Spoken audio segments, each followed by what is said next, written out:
अनिकांत education सोसायटीचे तुळजाराम चतुरचंद महाविद्यालय बारामती, इयत्ता 12वी कला विषय राज्यशास्त्र. मी प्राध्यापक पठाण FA. विद्यार्थी मित्रांनो, आपण प्रकरण 6वे भारत आणि जग पाहत आहोत. हे प्रकरण पाहत असताना आपण या प्रकरणामध्ये कोणकोणत्या घटकांचा अभ्यास करणार आहोत याची आपण माहिती पाहत आहोत. आणि ही माहिती पाहत असताना आपण आधीच्या तासाला भारत एक उगवती सत्ता असेल किंवा भारताच्या शेजारी असणारे देश, याच्यामध्ये मग म्यानमार असेल, चीन, श्रीलंका, पाकिस्तान, बांगलादेश, थायलंड, इंडोनेशिया, या सगळ्या देशांचा थोडक्यामध्ये फक्त नावांच्या स्वरूपामध्ये आपण आढावा घेतलेला आहे. त्यानंतर आफ्रिकेचा विचार करत असताना आफ्रिका खंडातील देशांचा विचार करत असताना जर आपण पाहिले तर 1950 आणि 1960च्या दशकात आफ्रिकेतील वसाहतवाद विरोधी असेल किंवा राष्ट्रीय स्वातंत्र्याच्या चळवळी असतील आणि त्या ठिकाणी राहणारे भारतीय वंशाचे जे काही लोक असतील, हे भारताच्या आफ्रिकी धोरणाचे लक्ष होते. आणि आपल्याला माहिती आहे की भारताने नेहमीच शांततेचे समर्थन केलेले आहे. तसेच भारताने वंशवादी किंवा वांशिक भेदभावाला त्या ठिकाणी विरोध केलेला आहे. आणि आपण भारतीय स्वातंत्र्य लढ्याचा अभ्यास केलेला आहे. भारताला स्वातंत्र्य मिळत असताना किंवा भारताला स्वातंत्र्य मिळवून देत असताना ते कशा पद्धतीने मिळाले आणि हे मिळवून देत असताना महात्मा गांधीजींचे जे काही योगदान आहे हे कशा पद्धतीचे आहे याचा आपण आढावा घेतलेला आहे, अभ्यास केलेला आहे. परंतु विद्यार्थी मित्रांनो, महात्मा गांधींनी भारतीय स्वातंत्र्य लढ्यामध्ये सक्रिय सहभागी होण्याअगोदर आपल्या कार्याची सुरुवात त्यांनी दक्षिण आफ्रिकेमधून केलेली आहे. आणि आपल्या जीवनातील बराच काळ त्यांनी त्या ठिकाणी घालवलेला आहे, आपल्याला विसरता येणार नाही. आणि तिथून त्या ठिकाणचे कार्य पूर्ण केल्यानंतर महात्मा गांधीजी भारतामध्ये आलेले होते आणि त्याच्यानंतर ते भारतीय स्वातंत्र्य लढ्यामध्ये सक्रिय सहभागी झालेले होते. मग आफ्रिकेबरोबरील भारताच्या संबंधामध्ये अनेक मुद्दे आणि संधी आहेत. याचा आपण विस्ताराने त्या ठिकाणी आढावा घेणार आहोत. फक्त मुद्द्यांच्या स्वरूपामध्ये आपण आत्ता थोडी माहिती पाहणार आहोत. ज्याप्रमाणे आपल्याला पहिला मुद्दा, याच्यामध्ये 5 मुद्दे आहेत. याच्यामध्ये आपल्याला पहिला मुद्दा सांगता येईल 1990 नंतरची परिस्थिती असेल, की ज्यामध्ये आपल्याला सांगता येईल की थोडक्यामध्ये फक्त 1990 नंतर बदललेल्या जागतिक व्यवस्थेमध्ये ऊर्जा सुरक्षेचा मुद्दा त्या ठिकाणी आलेला होता. त्याचप्रमाणे आपल्याला सांगता येईल की उद्योग क्षेत्र असेल तर भारतीय उद्योग क्षेत्राने आता आफ्रिकेत त्या ठिकाणी रस घ्यायला सुरुवात केलेली आहे. म्हणजे त्या ठिकाणी आपल्याला संधी आहे, म्हणजे आपला विकास करण्याची त्या ठिकाणी संधी आहे असे आपल्याला म्हणता येणार आहे. त्याच पद्धतीने पूर्व आणि आफ्रिकी देश असतील, या देशात मिळून भारतीय वंशाचे सुमारे 2 कोटी लोक राहतात. मग या लोकांबद्दल भारताची भूमिका काय आहे, तर भारताने आता त्यांच्याकडे अधिक सकारात्मक दृष्टीने पाहायला सुरुवात केलेली, कारण ते आपले भारतीय लोक आहेत, भारतीय वंशाचे आहेत आणि म्हणून त्यांचासुद्धा त्या ठिकाणी विकास होणे किंवा त्यांच्याशी सुद्धा त्या ठिकाणी सहकार्य प्रस्थापित करणे महत्त्वाचे आहे. आणि त्याकडे सुद्धा आता आपण लक्ष हे दिलेले आहे. त्याच्यानंतर आपल्याला सांगता येणार आहे मुद्दा हिंदी महासागर. हिंदी महासागर हा जर विषय घेतला तर हिंदी महासागरातील सुरक्षा हा भारतासाठी त्या ठिकाणी नेहमीच कळीचा मुद्दा हा राहिलेला आहे. आणि भारताच्या या सामरिक दृष्टिकोनात सोमालियापासून ते जवळपास दक्षिण आफ्रिकेपर्यंतचे सर्वच देश येतात, त्याचासुद्धा आपण त्या ठिकाणी आढावा घेणार आहोत. त्याच्यानंतर आपल्याला याच्यातला मुद्दा सांगता येणार आहे 5वा, भारतातील अग्रगण्य सैनिकी प्रशिक्षण संस्था. मग भारतातील ज्या काही सैनिकी प्रशिक्षण देणाऱ्या संस्था आहेत, हे आफ्रिकी देशांचे आकर्षण आहे. आपल्याला माहिती आहे की पुण्यातील राष्ट्रीय संरक्षण प्रबोधिनी, ज्याचा उल्लेख आपण NDA असा करतो, तर याचासुद्धा त्या ठिकाणी आपण या 5व्या मुद्द्याच्या माध्यमातून आढावा घेणार आहोत. त्याच्याविषयी आपण माहिती जाणून घेणार आहोत. त्याच्यानंतर हिंदी महासागर क्षेत्र असेल.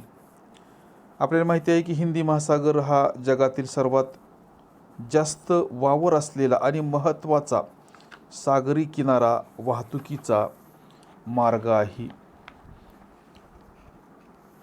मग त्याचं स्वरूप कशा पद्धतीने आहे, त्याचं स्वरूप कशा पद्धतीचं आहे, याचा आपण काही मुद्द्यांच्या माध्यमातून आढावा घेणार आहोत. जसे की हिंदी महासागर असेल, मग समुद्रकिनारा हे एक आव्हान आहे. त्याच्यानंतर भारताचा सागरी दृष्टिकोन कसा आहे. त्याच्यानंतर ज्या काही योजना आहेत, याच्यामध्ये प्रामुख्याने 2 योजनांचा आपण उल्लेख केलेला आहे. एक म्हणजे सागरमाला योजना असेल किंवा भारतमाला योजना असेल. या योजना काय आहेत, याचा काय फायदा होणार आहे आणि त्याच्यामध्ये आपल्याला काय फायदा आहे, आपल्या देशाला काय फायदा आहे, याचा आपण याच्यामध्ये विस्ताराने आढावा घेणार आहोत. त्याच्यानंतर शीतयुद्ध काळातील भारताचे परराष्ट्र धोरण काय राहिलेले आहे. आपल्याला माहिती की दुसरे महायुद्ध संपल्यानंतर जगामध्ये शीतयुद्धाला सुरुवात झाली. जगाची पुन्हा एकदा 2 विभागांमध्ये विभागणी झाली. जगामध्ये पुन्हा एकदा 2 महासत्तांचा उदय झालेला आहे. जगाची विभागणी होऊन जगामध्ये 2 महासत्ता उदयाला आलेल्या होत्या. एक म्हणजे अमेरिका आणि दुसरी म्हणजे सोव्हिएत युनियन. आणि त्याच्या माध्यमातून जगामध्ये जे काही युद्ध सुरू झाले त्याला आपण शीतयुद्ध असे म्हणतो. आणि 1945 पासून ते 1990-91 पर्यंत अशा पद्धतीची परिस्थिती भारतामध्ये राहिलेली आहे. आणि मग या शीतयुद्ध काळातील भारताची नेमकी भूमिका काय होती किंवा भारताचे परराष्ट्र धोरण कशा पद्धतीचे होते. आपल्याला माहिती की त्यावेळीसुद्धा आणि आजही आपण कोणताही देश हा स्वावलंबी नाही. आपण असे म्हणतो की आजचे असणारे युग आधुनिक युग आहे, विज्ञान आणि तंत्रज्ञानाचे युग आहे. मग या युगाचा जर विचार केला तर कोणताही देश, या जरी युगाचा विचार केला तरी अशा युगामध्ये सुद्धा कोणताही देश हा पूर्णपणे स्वावलंबी नाही. म्हणजेच तो देश आपल्या स्वतःच्या गरजा स्वतः भागवू शकतो असा जगामध्ये कोणताही देश नाही. आणि मग त्यातूनच आंतरराष्ट्रीय संबंध प्रस्थापित होतात, आंतरराष्ट्रीय संघटना निर्माण होतात, आंतरराष्ट्रीय करार केले जातात 2 देशांमध्ये किंवा अनेक देशांमध्ये. आणि त्यातूनच प्रत्येक देशाला आपले परराष्ट्र धोरण हे ठरवावं लागते. म्हणजेच इतर देशांबरोबर आपले संबंध कसे असावेत याचे धोरण त्या ठिकाणी प्रत्येक देशाला ठरवावेच लागते. आणि मग शीतयुद्ध काळातील भारताचे परराष्ट्र धोरण कशा पद्धतीचे होते. मग आमच्या अमेरिका असेल किंवा सोव्हिएत युनियन असेल या 2ही देशांबरोबर किंवा या 2ही महासत्तांबरोबर आमचे जे संबंध होते हे निकटचे होते का, याचा अभ्यास आपण या मुद्द्याच्या माध्यमातून करणार आहोत. आणि त्याच्यानंतर याच्यातला शेवटचा मुद्दा आहे तो म्हणजे आयोरा संकल्पना. ही संकल्पना काय आहे, ही संकल्पना कुणी मांडली, कधी मांडली, त्याचा काय फायदा आहे किंवा कशासाठी, कोणत्या विचाराने ही संकल्पना मांडलेली आहे, कोणत्या विचारांमधून या संकल्पनेचा जन्म झालेला आहे. तर थोडक्यामध्ये आपण याची माहिती घेणार आहोत. नंतर आपण विस्ताराने याचा आढावा घेणार आहोत, अभ्यास करणार आहोत. तर साधारणपणे आपल्याला सांगता येणार आहे की दक्षिण आफ्रिकेचे राष्ट्राध्यक्ष, ज्यांची माहिती आपण अतिशय चांगल्या पद्धतीने अगोदरच्या भागामध्ये पाहिलेली आहे, की ज्यांचा उल्लेख आपण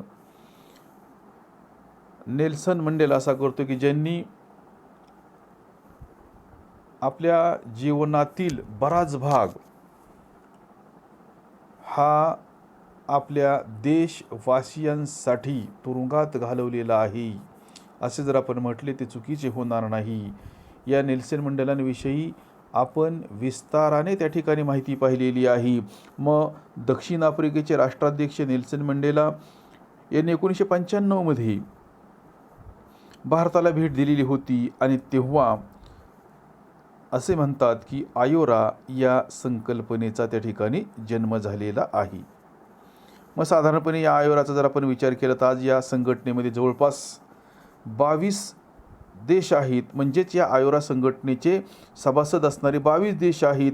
9 संवाद भागीदार आहेत आणि विशेष म्हणजे हिंदी महासागर क्षेत्राचा आणि सभासद देशांचा शाश्वत आणि संतुलित विकास करणे आणि क्षेत्रीय विकासासाठी सामायिक व्यासपीठ तयार करणे, अशा पद्धतीची काही उद्दिष्टे आयोरा या संघटनेने डोळ्यासमोर ठेवलेली आहेत. याचा आपण नंतर व्यवस्थितपणे आढावा घेणार आहोत. तर आता आपण या प्रकरणाला प्रत्यक्षामध्ये सुरुवात करणार आहोत. तर या प्रकरणाची प्रस्तावना पाहत असताना किंवा या प्रकरणाला प्रत्यक्ष सुरुवात करत असताना आपल्याला एकंदरीतच अंदाज आलेला आहे की या प्रकरणामध्ये आपण कोणकोणत्या घटकांचा अभ्यास करणार आहोत. आणि विद्यार्थी मित्रांनो, या प्रकरणाचा अभ्यास करत असताना आपण भारतामध्ये राहून संपूर्ण जगाचा त्या ठिकाणी अभ्यास करणार आहोत. आणि जगामध्ये जे काही देश आहेत, मग काही देशांमध्ये लोकशाही शासन पद्धती असेल, काही देशांमध्ये राजेशाही शासन पद्धती असेल, काही देशांमध्ये हुकुमशाही शासन पद्धती असणार आहे किंवा आहे. परंतु आंतरराष्ट्रीय संबंधांचा विचार करत असताना, आंतरराष्ट्रीय संघटनांचा विचार करत असताना, वेगवेगळे करार करत असताना आपल्या देशाची असणारी भूमिका नेमकी काय आहे, आपल्या देशाची असणारी तत्त्वे नेमकी काय आहेत, परराष्ट्र धोरण ठरवत असताना पंतप्रधानांची असणारी भूमिका, परराष्ट्र खात्याची असणारी भूमिका कशा पद्धतीची असणार आहे, परराष्ट्र सचिवांची असणारी भूमिका कशा पद्धतीची असणार आहे, या सगळ्या गोष्टी या ठिकाणी महत्त्वाच्या ठरतात. आणि म्हणूनच आजच्या आधुनिक युगामध्ये जीवन जगत असताना, आजच्या आधुनिक युगामध्ये आर्थिक विकास साध्य करत असताना तो कशा पद्धतीने केला जातो. आत्ताच आपण पाहिले की आजचे असणारे युग आधुनिक युग आहे, विज्ञान आणि तंत्रज्ञानाचे युग आहे. मानवाने नेत्रदीपक अशा पद्धतीची प्रगती केलेली आहे. परंतु ही प्रगती साध्य करत असताना कोणताही देश हा पूर्णपणे स्वावलंबी नाही, म्हणजेच स्वतःच्या गरजा स्वतः भागू शकतो असा जगामध्ये कोणताही देश नाही. आज जगामध्ये एकच महासत्ता आहे जिचा उल्लेख आपण अमेरिका असा करतो. अमेरिका या महासत्तेचा विचार करत असताना अमेरिकासुद्धा स्वयंपूर्ण नाही, स्वावलंबी नाही, स्वतःच्या गरजा स्वतः भागू शकतो असा अमेरिका देशाचा उल्लेख आपणास करता येणार नाही. आणि मग दोन देशांमध्ये जे काही संबंध प्रस्थापित होतात, अनेक देशांमध्ये जे काही संबंध प्रस्थापित होतात, त्याला आपल्याला आंतरराष्ट्रीय संबंध असे म्हणता येणार आहे. आणि आंतरराष्ट्रीय संबंधांमधूनच आंतरराष्ट्रीय संघटना निर्माण होतात आणि आंतरराष्ट्रीय संघटनांच्या माध्यमातून वेगवेगळे किंवा देशांमध्ये जे काही संबंध प्रस्थापित होतात त्यातूनच त्या ठिकाणी वेगवेगळ्या संघटनांचा जन्म होतो, हे सुद्धा आपल्याला विसरता येणार नाही. आणि म्हणूनच या सगळ्या गोष्टींचा विचार करत असताना आपला देश आणि जगातील देश आणि या जगातील देशांबरोबर आपले असणारे संबंध कशा प्रकारचे आहेत याचा आपण या प्रकरणाच्या माध्यमातून आढावा घेणार आहोत. आपल्या देशाचा विचार करत असताना आपल्याला माहिती आहे की भारतावर जवळपास 150 वर्ष ब्रिटिशांची सत्ता होती आणि 15 ऑगस्ट 1947 रोजी भारताला स्वातंत्र्याचा दर्जा हा प्राप्त झालेला आहे. आणि स्वातंत्र्याचा दर्जा प्राप्त झाल्यानंतर आणि स्वातंत्र्याचा दर्जा प्राप्त होण्याच्या आधीसुद्धा आंतरराष्ट्रीय राजकारणामध्ये भारताला महत्त्वाचे स्थान होते, हे आपल्याला विसरता येणार नाही. आणि म्हणूनच आपल्याला असे म्हणता येणार आहे की भारताचे प्राचीन काळापासून जगातील इतर राष्ट्रांशी असणारे संबंध चांगल्याच प्रकारचे राहिलेले आहेत, कारण मुळातच भारताची असणारी विचारधारा ही चांगल्या अशा पद्धतीचीच आहे. जगामध्ये शांतता आणि सुव्यवस्था निर्माण करणे, अशा पद्धतीची भारताची भूमिका नेहमीच राहिलेली आहे. आणि त्यातून इतर देशांबरोबर भारताचे असणारे संबंध हे सुद्धा चांगल्याच प्रकारचे राहिलेले आहे. परंतु आपण जर विचार केला तर ब्रिटिश राजवटीमध्ये त्यांच्या म्हणजेच ब्रिटिशांचे जे काही वसाहतवादी धोरण होते, या हेतूने प्रेरित होऊन म्हणजेच ब्रिटिश राजवटीमध्ये त्यांच्या वसाहतवादी हेतूने प्रेरित परराष्ट्र धोरणामुळे भारताच्या इतर देशांशी असणाऱ्या संबंधांमध्ये त्या ठिकाणी बदल झालेला आहे. आणि भारताच्या परराष्ट्र धोरणाची जडणघडण हे महत्त्वाचे आहे.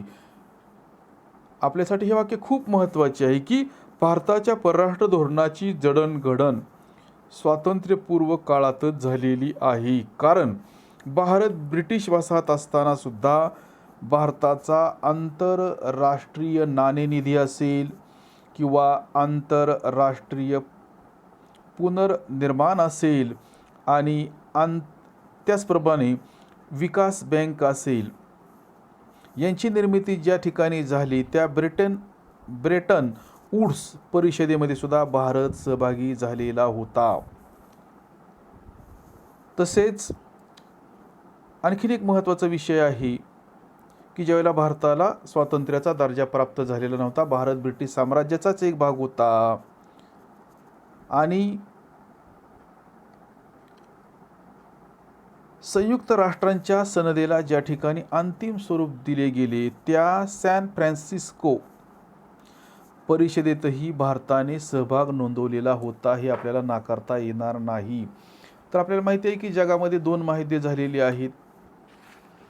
जगामध्ये साधारणपणे 2 महायुद्धे झालेली आहेत आणि पहिलं महायुद्ध झाल्यानंतर 20 वर्षाच्या कालावधीमध्ये जगाला दुसऱ्या महायुद्धाचे भयंकर संकट त्या ठिकाणी सोसावे लागलेले होते आणि साधारणपणे आज आपल्याला माहिती आहे की 1939 ते 1945 या कालखंडामध्ये दुसरे महायुद्ध हे जगामध्ये लढले गेलेले आहे किंवा दुसरे महायुद्ध जगामध्ये झालेले आहेत आणि 6 ऑगस्ट म्हणजेच 1939 ते 1945 दरम्यान दुसरे महायुद्ध हे झालेले आहे आणि हे दुसरे महायुद्धाचा शेवट केव्हा झाला तर आपल्याला माहिती आहे की 6 ऑगस्ट आणि 9 ऑगस्ट 1945 रोजी अमेरिकेने जपानच्या 2 शहरांवरती अणुबॉम्ब टाकला.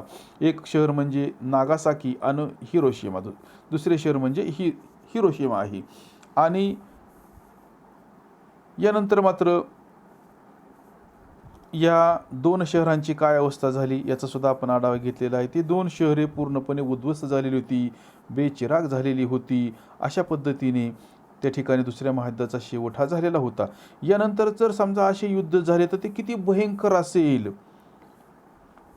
हे जगाला त्या ठिकाणी समजलेली होती आणि त्यामुळे जागतिक शांततेची गरज ही निर्माण झालेली होती आणि परत पुन्हा असे जर युद्ध झाले तर संपूर्ण मानव जाती समोरच प्रश्नचिन्ह निर्माण होईल, मानव जातच धोक्यात येईल अशी भीती त्या ठिकाणी निर्माण झालेली होती. कारण या दोन्ही महायुद्धे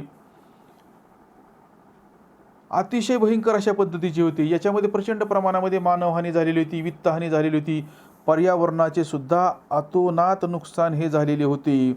आणि मग या भीतीतून जागतिक शांतता स्थापनेकरिता संयुक्त राष्ट्रे, ज्याचा उल्लेख आपण युनो असा करतो, ही जागतिक लेवलवरची संघटना त्या ठिकाणी उदयाला आलेली होती. आणि आपल्याला माहिती आहे की 1946 मध्ये राष्ट्रसंघाचे त्या ठिकाणी विसर्जन करण्यात आलेले होते. आणि दुसऱ्या महायुद्धाच्या काळातच आपण पाहत आहोत की भारताने स्वातंत्र्याच्या आधी ज्या काही महत्त्वाच्या घटना घडलेल्या होत्या की ज्याच्या माध्यमातून जगामध्ये शांतता आणि सुव्यवस्था निर्माण करण्याचा प्रयत्न हा केला गेला होता, त्याच्यामध्ये सुद्धा त्या ठिकाणी आम्ही सहभागी झाले होतो. आणि संयुक्त राष्ट्र संघटनेची स्थापना का झाली, कशासाठी झाली, याच्यामध्ये किती देश सहभागी झालेले होते त्याच्या संदर्भामध्ये आपण माहिती पाहत आहोत. तर साधारणपणे दुसऱ्या महायुद्धाच्या काळातच नव्या जागतिक संघटनेच्या स्थापनेचा विचार त्या ठिकाणी चालू होता.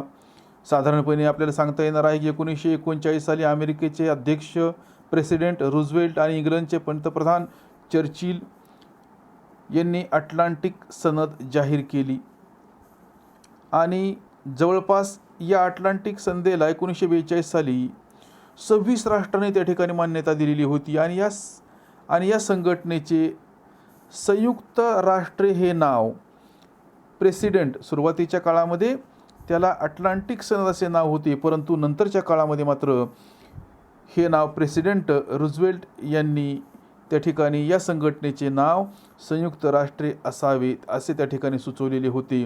आणि साधारणपणे पुढे जर आपण विचार केला तर मॉस्को या ठिकाणी 1943 साली मग अमेरिका असेल, रशिया असेल, इंग्लंड असेल आणि चीन या देशांचे नेते त्या ठिकाणी एकत्र आलेले होते. म्हणजेच बड्या देशांचे नेते एकत्र आलेले होते आणि त्यांच्या एकत्र येण्यातून एका संघटनेचा जन्म झालेला होता की ज्या संघटनेचा उल्लेख त्या ठिकाणी आपल्याला संयुक्त राष्ट्रे असा करता येणार आहे.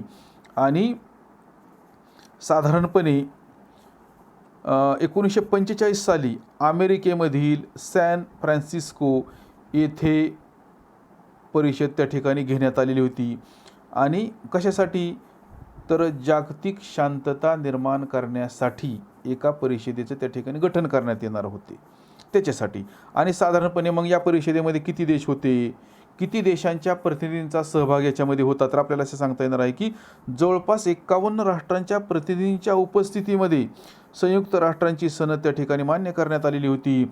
आणि मग आपल्याला असे म्हणता येणार आहे की 24 ऑक्टोबर 1945 या दिवशी संयुक्त राष्ट्रांची स्थापना करण्यात आलेली आहे किंवा स्थापना झालेली आहे. ही स्थापना कशासाठी करण्यात आली? तर आपल्याला सांगता येईल की जगामध्ये शांतता आणि सुव्यवस्था निर्माण करण्यासाठी, जगामध्ये पुन्हा महायुद्ध होऊ नये, मानवजातीसमोर भयंकर अशा पद्धतीच्या समस्या निर्माण होऊ नये म्हणून जागतिक पातळीवर, मग आपण पाहिले की अमेरिका असेल, रशिया असेल, चीन असेल, ब्रिटन असेल, फ्रान्स असेल, या देशांचे प्रतिनिधी एकत्र आलेले होते. आणि त्यांच्या एकत्र येण्यातून जी संघटना निर्माण झाली त्याला आपण युनो किंवा संयुक्त राष्ट्र असे म्हणतो. 24 ऑक्टोबर 1945 या दिवशी संयुक्त राष्ट्रांची त्या ठिकाणी स्थापना करण्यात आलेली आहे. आणि ज्या कारणासाठी ही संघटना निर्माण झाली त्याच्यामध्ये त्याला यश आलेलं आहे. कारण आत्तापर्यंत कोणतीही घटना ही जगामध्ये घडलेली नाही की ज्याचा परिणाम मानवजातीवर झालेला आहे. तर ही जी संघटना स्थापन केली, या संघटनेच्या स्थापनेच्या वेळी भारत देश हा पारतंत्र्यात होता. परंतु या संघटनेच्या स्थापनेमध्ये सुद्धा त्या ठिकाणी भारत देश हा सहभागी झालेला होता, हे आपल्याला विसरता येणार नाही. म्हणजेच भारताचे जे काही परराष्ट्र धोरण आहे किंवा भारताची जी काही पॉलिसी आहे, फॉरेन पॉलिसी आहे, ही स्वातंत्र्य काळापासूनच राहिलेली आहे. म्हणजे भारत ज्यावेळेला पारतंत्र्यामध्ये होता त्यावेळेला सुद्धा भारताने अशा गोष्टींमध्ये, घटनांमध्ये आपला सहभाग नोंदवलेला आहे, हे या ठिकाणी आपल्याला महत्त्वाचे वाटते. तर विद्यार्थी मित्रांनो, आपण आज याच ठिकाणी थांबणार आहोत. आपण राहिलेला भाग नंतरच्या तासाला त्या ठिकाणी अभ्यासणार आहोत.